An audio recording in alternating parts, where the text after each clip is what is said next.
Time for an American Family News update. I'm Bronson Woodruff. The Israeli military ordered more evacuations in southern Gaza early Sunday, a day after a deadly airstrike in the north killed at least 80 Palestinians, according to local health authorities.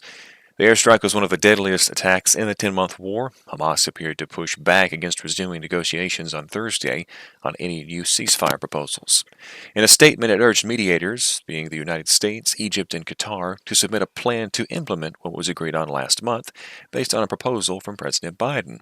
Israel has repeatedly ordered mass evacuations as its troops return to heavily destroyed areas where they previously battled Palestinian terrorists. The vast majority of Gaza's population of 2.3 million people have been displaced, often multiple times in the besieged territory. Former President Donald Trump is planning to sue the Department of Justice. Fox's Lydia Hu explains.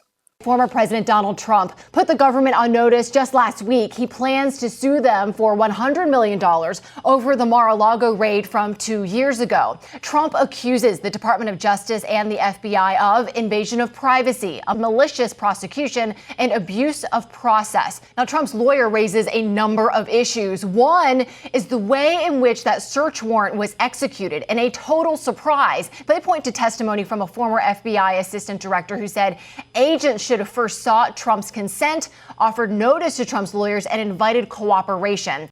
The classified documents case against Trump was dropped last month after Judge Eileen Cannon ruled that special counsel Jack Smith, who filed the charges, was illegally appointed by the DOJ. The government is appealing that decision.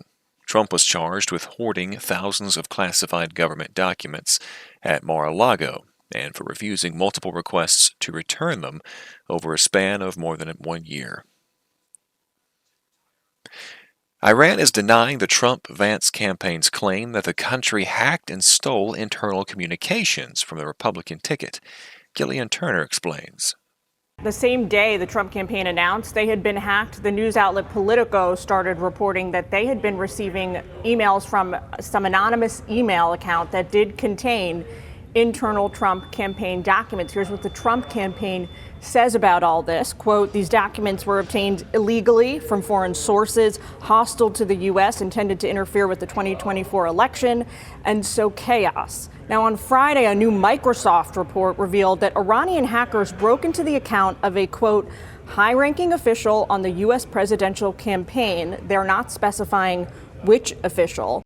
The claim follows recent reports that Iran was trying to assassinate former President Donald Trump, a plot that, we're told, was unrelated to the 20-year-old who fired shots at Trump during a recent campaign rally.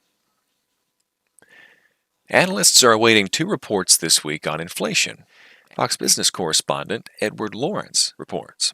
Now, we get those 2 reports towards the end of the week. They're going to see whether the inflation fight is moving in the right direction. The first one is going to talk about how consumer prices affect all of us, the consumer, what we pay. The other is the rate of increase businesses pay to make the stuff that we buy. Now, we know that jobs are already slowing. Overall, prices are up 19% since President Biden and Vice President Harris started instituting their policies. That time frame also corresponded with a global inflation spike, with supply chain disruptions and conflicts driving up prices in Europe and other regions as well. We're told these will be the final inflation reports before mail-in voting begins. That'll do it for this American Family News update, but by no means is that everything happening in the world. You can also be sure and check us out on AFN.net for much more news from a Christian perspective. I'm Bronson Woodruff.